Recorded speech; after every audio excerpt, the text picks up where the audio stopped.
recording now. Should give us the clicker here, the time. Yep, there we go. All right, guys. This is Vince from Sports and Stuff. Got my friend Paul on. We're going to talk NFL futures, AFC specifically in this episode. Going to do a deep dive here. Paul knows a lot about the NFL. I figured with his knowledge, I'd like to bring him on and kind of pick his brain, talk some futures, give you all some good betting tips and advice for the upcoming season. Very exciting season ahead. All right, let's do that video thing.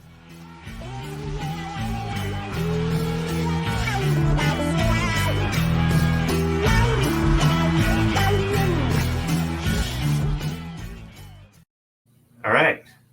So, Paul, why don't you lead us off with the AFC East and give us some rationale for why we're starting there. Why are we doing AFC East first? Because I want to get the hard one out of the way first, basically. So I think that the AFC East is the toughest division to bet. It's got the Bills, Dolphins, Jets as the favorites in it. Buffalo's favored right now. I took a bet on Miami to win it just because I like the longer odds, but now I'm questioning that with Jalen Ramsey getting hurt. But injuries, man, that'll do it. Yeah. So I guess I'll go team by team on some bets and fancy things that I like about them. For the Bills, the Stephon Diggs is plus 3,000 to win Offensive Player of the Year, which just last week was plus 2,200. So I guess they're taking into effect all the, drama with Diggs and Allen on that, making the price a little bit better for us. Yeah, but I thought that happened like weeks ago. I'm surprised now the odds just changed on that. Yeah, I don't know, but I'll take it. Yeah, I mean, hey, more money. So Diggs to win Offensive Player of the Year, and also I like Diggs to lead in receiving yards. Now, when I say I don't like him, that doesn't necessarily mean I'm going to bet it, because I also like other things for these categories, like Garrett Wilson, Tyreek Hill, things to lead as well. I just like these odds, and I think their chances are higher than most receivers or running backs in the cases that they are. But Diggs is plus 2,000 to lead in receiving yards, and I think that they got Dalton Kincaid in there at tight end from the first round this year. I don't think that's going to be, too profitable for them immediately. I think tight ends take longer to develop. Yeah. But I just don't like their weapons all that much outside of Diggs. And with that division now being so tough, I see a lot more shootouts. And I mean, they already sling it around a lot, but I think especially now that division is tougher, they're going to be in a lot more challenging games, forcing them to throw more, which leads to more catches and yards for Diggs, in my opinion. Yeah. So we got Buffalo plus 120 to win the division. We have Diggs plus 3,000 up from plus 2,200 in recent weeks to win Offensive Player of the Year. Diggs plus 2,000 to lead in receiving yards for the league. I mean, it makes sense as we're going through this too. Like, it's a pass-happy league. There's been the drama with the running backs. They feel like they're not worthy.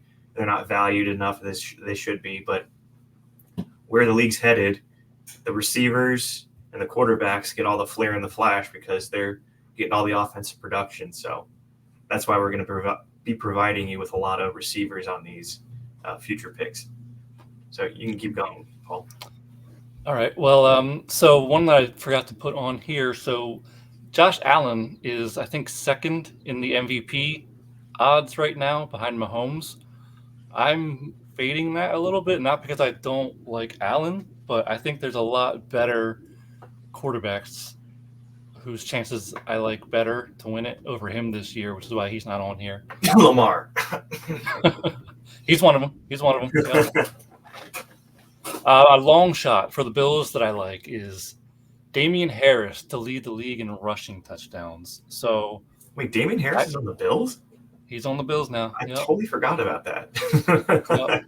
They got rid of Singletary, who went to Houston, and now they got James Cook and Damian Harris. So Damian Harris 2 years ago, I think it was 2 years ago. What about Nyheim Hines? Is he still there?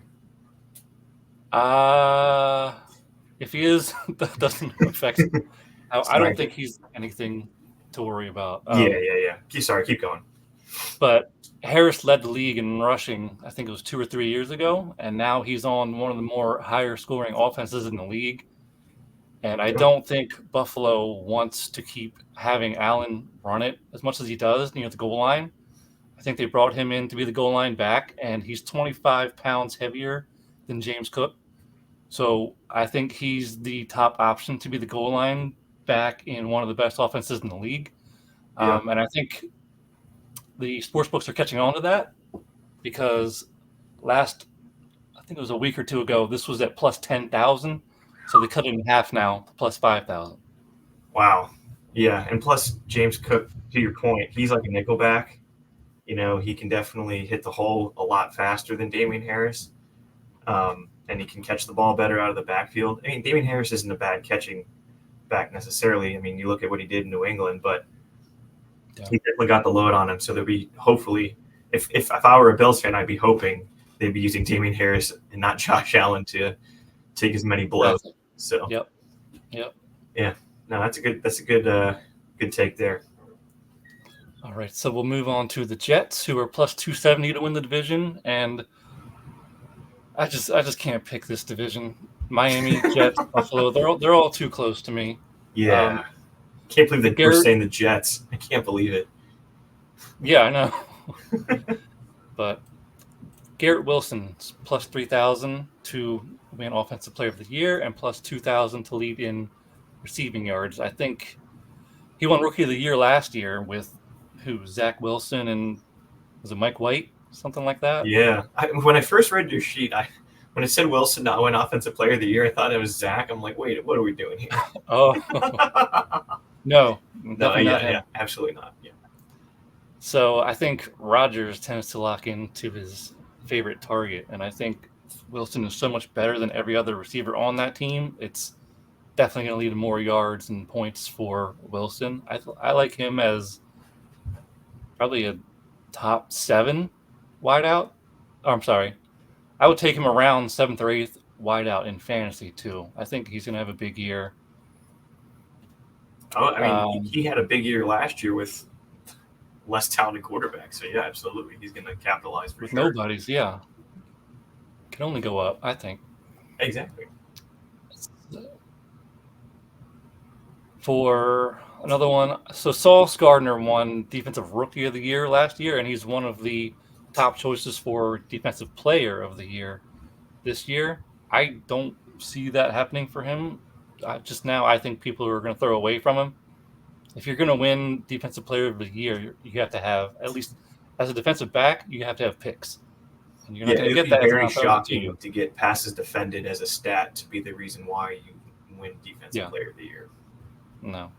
Defensive Player of the Year is usually a sack award. You have to lead the league in sacks to get that, which leads me to my long shot on the Jets, or one of my favorite long shots in general. Quinnen Williams is plus 3,000 to win Defensive Player of the Year.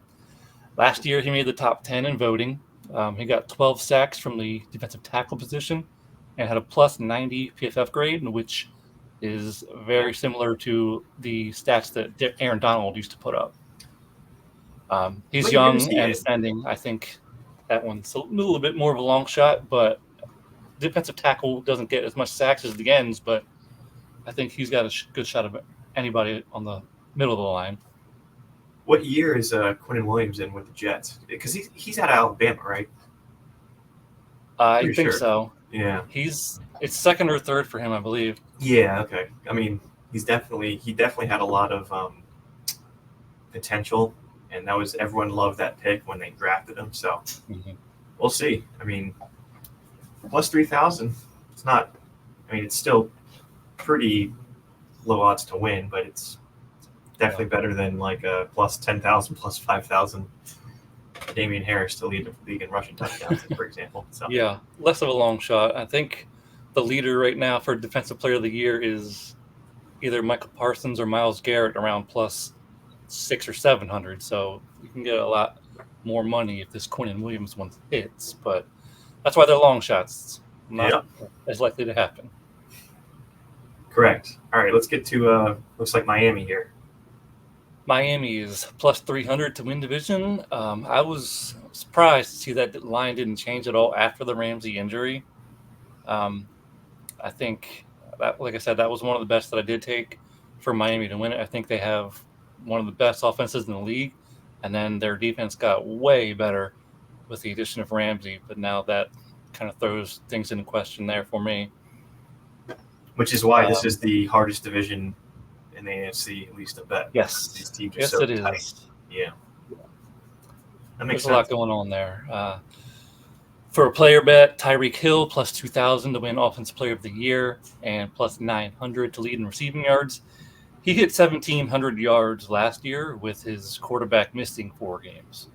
So I think if we can get a full year of Tua fully healthy, he said he wants to hit 2,000, and that's probably not going to happen. But if anyone were to do it, I would say it would be either him or Justin Jefferson.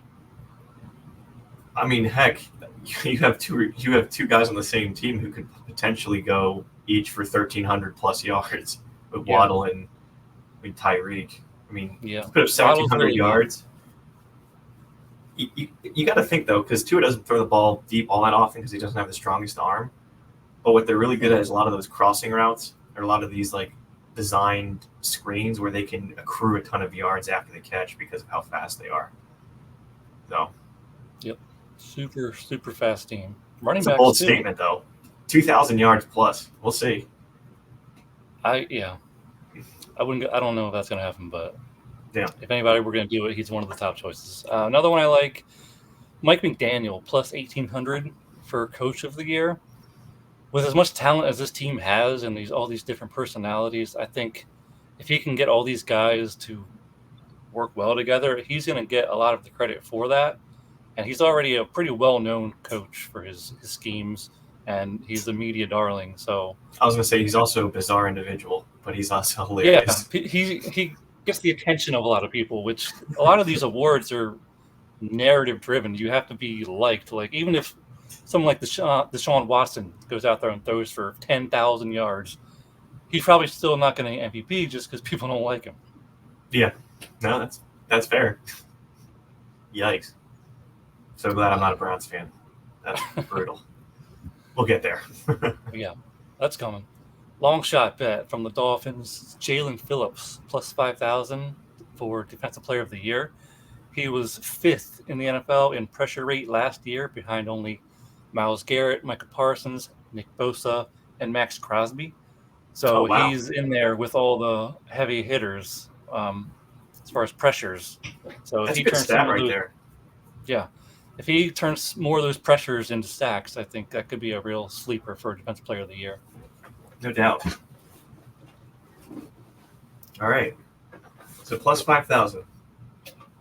It is a long shot, but you know what? When you're in the same company as what Paul just mentioned, Garrett, Parsons, Bosa, Crosby, that's not too shabby. Nope. This one will probably be the shortest thing we talk about today. I am seeing that. All right, New England. Patriots are plus 800 to win the division. I don't really want to take a whole lot of bets on them other than them to get last place. I think that's a guarantee at minus 120. Not a bet, but since we're talking fantasy too, I think Ramondre Stevenson could be a top 5 running back this year. And I've seen him go a month ago. He was going in the 4th round. Now you're lucky to get him before the 3rd round. I think he's really going up the draft board too. Well, and I think, honestly, even though it's minus 120, so for those who don't understand betting, minus meaning it's more likely to happen the less money you win when you bet versus plus any given number, less likely to happen, you win more money than you bet. However, minus 120 means you still are going to win a decent amount of money, even though you're not going to win as much as you put in. But I'm with Paul. Considering how top-heavy the AFC East is with those other 3 teams we just talked about, the Dolphins, the Jets, the Bills, Patriots, minus 120 to win last place, I'd put that as a lock, too. Like, you're going to win money. So, yeah, if you bet a decent amount, I think it would take a lot. it'll take a lot for them not to get last, I think. Yeah. I think that's a solid bet. You don't need to overthink this one. I think that's the easiest bet out of the whole division, out of everything else we just talked about. Agreed. Yeah. All right, Paul, what do we got next? Next up, we got the AFC North.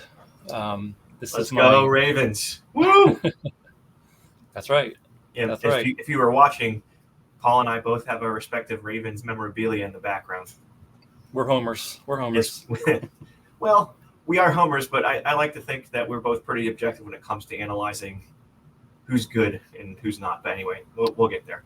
Yeah, you have to be. You can't just go into fantasy or betting just thinking I'm going to bet on my team for everything. It's not going to work. Yeah, unless you're an Orioles fan, which is what I've been doing a lot this year, and it's been pretty successful. So, but anyway, I digress. All right, so I forgot to mention on the last one, for any team in the AFC East to win the Super Bowl, it's plus 380. So that's a nice bet if you don't want to pick a certain team. For the AFC North, it's plus 500 for any of these teams to win the Super Bowl. That's one that I haven't taken yet, but have strongly considered. I think Cincinnati has been close every year and could easily get there this year. Baltimore, they could easily do it. Cleveland, I think, is underrated, although not for long. A lot of their odds have been getting worse for bettors because people are picking up on Cleveland being probably better this year. But anyway, so Cincinnati's plus 150 to win the division. And Burrow is plus 750 to win MVP and plus 900 to lead the league in passing yards. I think Burrow to win MVP, I have taken that bet. But I've taken that on Lamar too. I have a couple bets in there for MVP. Burrow, I think, has the best weapons, probably maybe not just the division, but also the conference with Chase, Higgins, Mixon. They got a new tight end there. I forgot his name. Tyler Boyd's still there. He's got all the weapons in the world. I've always said from the beginning, his receiving core, in my opinion, is even the best in the NFL. It is. Yeah. I mean, Boyd, Higgins, and Chase are all number one receivers on any team you put them on. And the fact that they're all on the same team. I mean, you look at Burrow, he's had that wealth since in college. I mean, he had Justin Jefferson and Jamar Chase on the same team. He goes and throws like 7 touchdown passes and the championship game with LSU. So, yeah, Burrow's used to having weapons around him, and he definitely never ceases to amaze with his accuracy. So, but I am concerned about the MVP because of his calf injury. Yes. Yeah. That's got me a little nervous too, but I think from what I'm hearing, he's supposed to be back by week 1. I just hope that's actually the case. But even if not, I'm not even talking about availability, just about his performance, because that's, he also depends on his like pocket presence and moving around and being able to generate his own throwing lanes too. So, yeah. Jamar Chase plus 1,100 and the favorite to win Offensive Player of the Year. I think if you do have Burrow healthy, he probably is going to put up numbers similar to Justin Jefferson last year. I think it's hard for me to actually make this bet just because I think with so many weapons on Cincinnati, there's a lot of balls to go around with Justin Jefferson. It's all going to him. That's not the case here in Cincinnati with them having so many weapons, but that's another one. But if he has A.J. McCarron throwing to him, his Offensive Player of the Year odds go up to like plus 25,000. Yeah, then you definitely want to take it. All right, our hometown Ravens. Hometown Ravens plus 230 to win the division. Lamar is plus 1,500 to win MVP. And he's got the best weapons he's ever had. He's finally away from Greg Roman. Thank heavens. Dear God, I'm so excited. He said he wants to throw for 6,000 this year. That's not going to happen. But I think he could easily have his best year. And he's already had MVP once. So, I mean, my only concern is can our offensive pass protection hold up to like keep him healthy so he doesn't get hit in the ankle or in the knee? Because everyone has this narrative that he gets injured a lot because he runs. It's like, no. he's actually safer when he runs because he's so much faster than everybody else that he just runs out of bounds. Because RG3, when he was there, was like, hey, don't do what I did. And with his blown out ACL.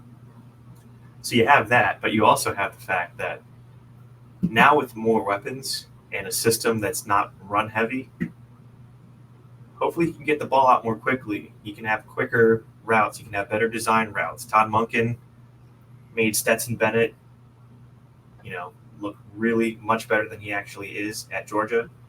And they had a great offense there, championship caliber. Plus, I've seen Todd Monken in the pressers and his energy. He just got like the exact opposite energy that Greg Roman. And just so many other things.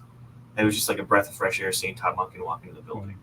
And I think that has Lamar's attitude. Yeah, I think soaring.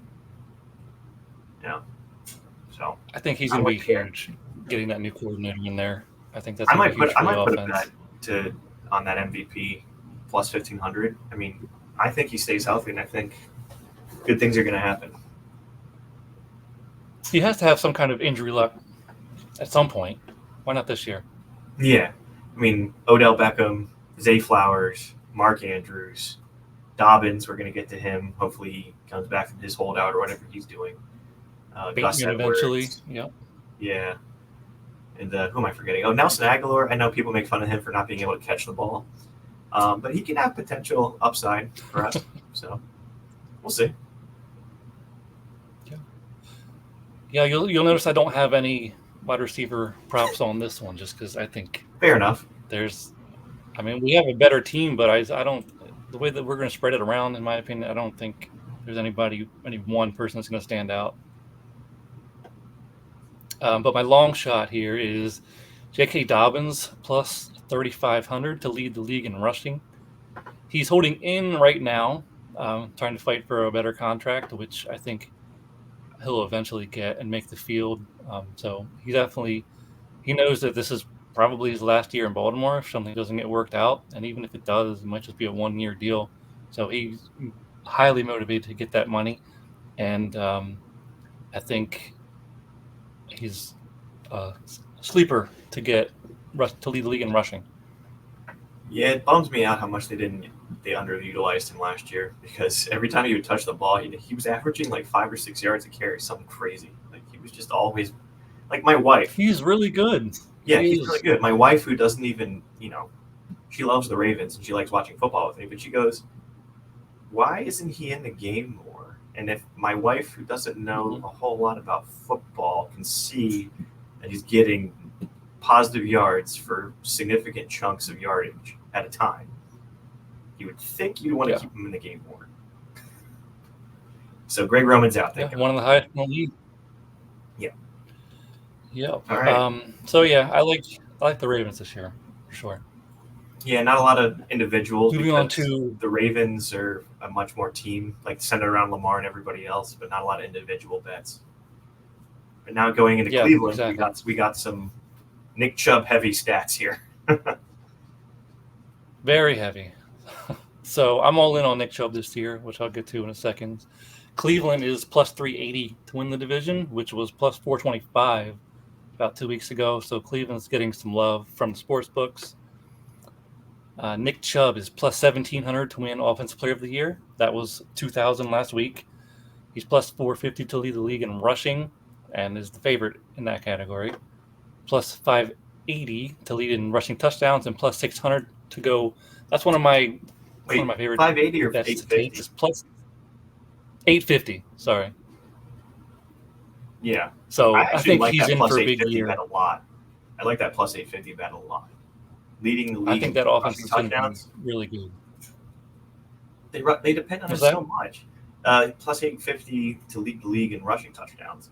Like, I really like that bet a lot because I know that they have Kareem Hunt too, but like they rely so much on Nick Chubb to just everything in the offense runs through him, not the quarterback. Like everything literally runs through him.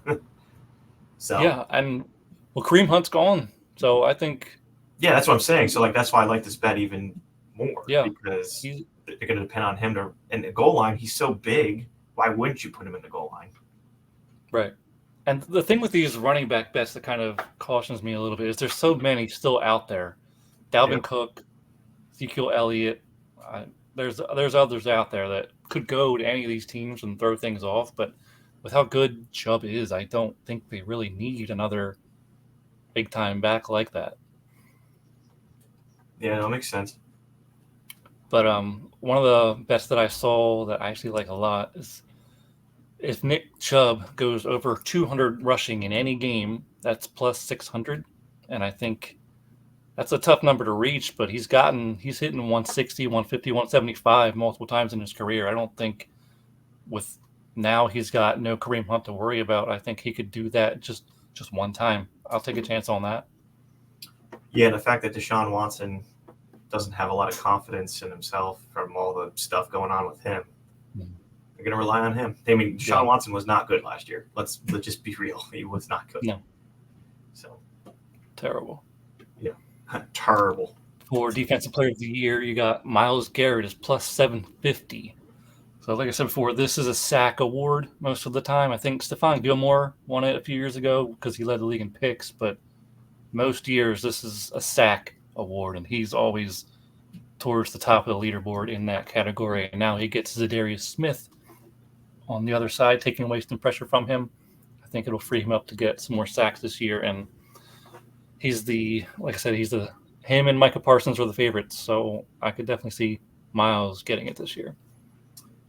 Yeah, I could too. I think he's been up there a number of times. I think the way he plays, I wouldn't be surprised. All right, the Stillers. The Yinzers are plus 450 to win the division. Love it. This isn't a division I want to bet. They're all good. Pittsburgh doesn't ever go under 500. Everybody's really good in this division. So player-wise, there's not a whole lot there. I do like Deontay Johnson in fantasy. I think he's going as a wide receiver 3 right now, maybe the 5th or 6th round. Last year, he had no touchdowns, not one. There's no way That's actually surprising. I would not have thought that. He's got nowhere to go but up, at least in touchdowns. And they have some other weapons, but I do think he's the main one. Yeah. Well, hopefully Kenny Pickett can take a leap, boost some production for some of their for Deontay. Because now you got Pickens and Johnson battling. Yeah, George Pickens. For number Pat one Freiermuth. spot. Oh, Freiermuth. Yeah, I mean, yeah. They got some good ones there. Pittsburgh is always a sleeper. Pittsburgh's always competitive. So. Yep, and TJ Watt is plus 850 to win Defensive Player of the Year. He's always top 3 in the voting in this category when he's healthy. He didn't win it last year because he wasn't healthy, but that's the big qualifier because he's never healthy for a whole season. Right. Another thing that kind of shies me away from him a little bit is I tend not to go with repeats, and he won it, 2 years ago, which isn't a repeat, but I think some voters there's voter fatigue. They want to vote for somebody different unless they're like otherworldly, like Pat Mahomes most of the time. Yeah, well, when you're comparing anybody to him, it's like, okay, well, yeah, it's a little bit of a unfair comparison to put someone in the category with him, but yeah, right. Which leads to the next division, the AFC West. You're out of the 4, your second easiest to bet on, according to you. Yep, I think So Kansas City is minus 165 to win the division. I just think they're the class of the division until proven otherwise. I do like the Chargers too, but not enough to have them overtake the Chiefs just yet. Mahomes is plus 700 and the favorite to win MVP. Like I said, I don't like taking repeats, but he is a Hall of Fame type of guy who could do it. Kelsey is plus 500 to lead in receiving touchdowns. They throw more than any team in all of football in the red zone. And Kelsey is his main guy, so I could easily see that happening. Okay. I mean, Kelsey and his leadership issues, man. We gotta get that fixed. Yeah, he's been smacking around his What are we teammates, doing? right? What the heck? That was so bizarre. Yeah. Like, honestly, what the guy did to him, I'm like, that did not warrant the reaction that he got in response. No, it must have been the summer heat out there, I guess, getting everybody. Getting to his head. All right. So that's the Chiefs. The Chargers are plus 340 to win the division, and I liked the Chargers last year to win the division, and that didn't work out for me. But I'm not taking them this year either. Like I said, I'm not taking anybody in this division until the Chiefs prove that they can't do it. I do like the Chargers, though, and specifically one of my favorite bets is for Justin Herbert at plus 650 to lead the league in passing yards. Seems like every year he's in the top 5 or so. Last year he was second in the league in passing yards despite being 26th in yards per attempt. Yeah, that's wild. So they weren't throwing it far, but somehow he still ended up with all those passing yards, and now they have a new... Either that or they're just throwing so much that overcompensates for the lack of attempts. Yeah, and they have that new yards per attempt, excuse me. Kellen Moore came in, I think it was from Dallas, and he's known for having those explosive offenses. So I think if you give some more big plays to Justin Herbert, I think he could take this category. Cool. Quinton Johnson, plus 2,000 to win offensive player or offensive rookie of the year. This is definitely a long shot because I really don't think anybody's taking this award except for Bijan Robinson. Go Horned Frogs. But I think all it would take is Keenan Allen or Mike Williams to go down, and Quinton could have a huge year, which that seems to happen pretty frequently for them. Long shot is the Chargers plus 1,600 to get 2 touchdowns in every game. This is one I'm strongly considering taking as well. I think they will lead the league in scoring this year, which requires touchdowns. So if they can get 2 in every game, I think that might be an interesting long shot to take too.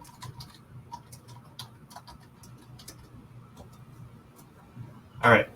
Cool. Let's keep it rolling. All right. Denver is plus 550 to win the division. I'm not taking them at all. Sean Payton plus 900 to win Coach of the Year.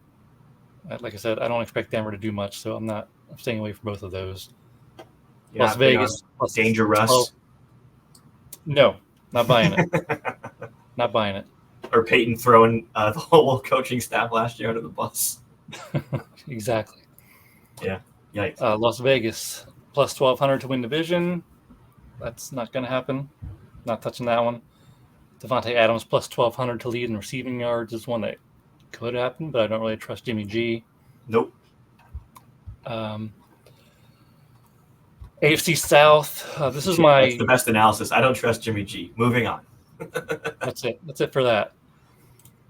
My number one bet of the year is Jacksonville to win their division. Even if it's minus 155, I don't see any of these other teams competing with them. Tennessee, maybe. Now they have Hopkins, but I still don't see it. I just don't like any of the quarterbacks in this division except for Lawrence, at least for this year. I do like Stroud, but not in his rookie year.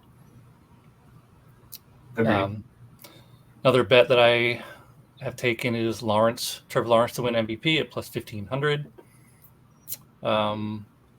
A long shot I like from Jacksonville is Calvin Ridley plus 5,000 to lead the league in receiving. He was darn close a few years ago. He took some time off football, but now he's back, and I think having him back just really helps Trevor Lawrence's case even more. Titans, I'm not taking anything on them.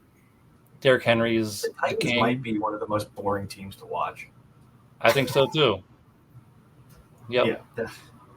I think a lot of these teams in this division, except for Jacksonville, Houston, they got plus 600 to win the division, but people apparently are noticing Houston because this was plus 1,000 a month ago. It's because they have CJ Stroud, honestly. That's probably why. Everyone loves the big name Ohio State guys: Olave, Garrett Wilson, Stroud.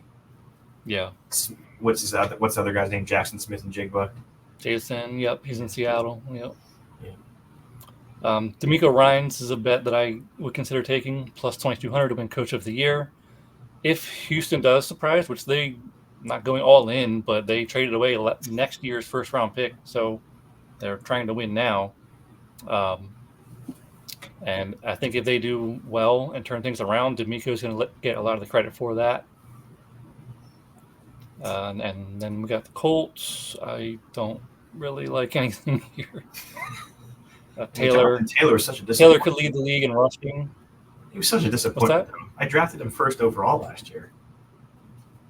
For fantasy. A lot of people did, and didn't work out. No, I'm out on this division, except for Jacksonville. That's why it's my number one division as far as betting this year. I'm most confident in this division, and the Jacksonville will take it. Yeah, in my opinion, the most locks is New England being last in the East and Jacksonville being first in the South. Yeah. And those are the glaring best and worst in the division. So you're going to go with those at least. I mean, those are minus, they're not plus bets. So those are pretty solid picks to have. Quick summary here. Out of all the potential, I like plus in the North, I like Chubb plus 850 to lead the league in rushing touchdowns. I think you're going to make quite a bit of money because I think that's going to happen. Yep. Lamar, I know everyone's going to accuse me of being biased, whatever. He's out of Roman's system. He has the best receiving core, new scheme. I think he's going to win MVP. Sky's the limit. Yes, sky's the limit. I actually, this is my one upset special here, but I actually like the Jets to win the division over the Bills. Okay. And I just think I can see it. Yeah. I think, honestly, it's going to be such a tight race, but Aaron Rodgers, man, and having the defense that they have with Williams and Sauce Gardner, and then you have the upcoming receiving core. I don't know. Buffalo's been a bit of a disappointment. They've had all this hype about being Super Bowl favorites every single year, and every time they get to the playoffs, they gag. And now it's just harder for them. Exactly. And now there's even, I think I read somewhere, I think it was NFL.com, that Josh Allen has he's the number one player that has the most pressure on him out of every player to perform. Yeah, I can see that. He's on the Madden cover now too, isn't he? There's the Madden curse. It's a great way to end it. Let's see here. All right. Well, thanks so much for watching. Be sure to like and subscribe on YouTube. Put this on Apple and Spotify. Donate to the Patreon account. Thanks again for Paul and his time, taking time out of his day to talk NFL. Him and I go back a ways, being friends from my first job at a mortgage company, and we've been friends ever since. So it's been a lot of fun, and this is always a opportunity to, not just talk NFL, but just for us to hang out, catch up. Yep. But yeah, it was a lot of fun. Appreciate you having me. Yeah, of course. What was your thoughts and experience coming on a podcast? My first ever. A little nerve-wracking, but I think when you you do your research, you feel a little bit less pressure, I guess. Yeah, exactly. And honestly, it's one of those things, talking in front of a microphone and talking in front of a camera, but once you do it for a little bit, you'll get used to it. But tune in next time. Paul's going to be back on. We're going to be giving you NFC. Shocker. We didn't talk about that today, but we're going to talk some NFC futures. But until next time, like and subscribe and share with your friends and give us a 5-star review on all the platforms. Peace.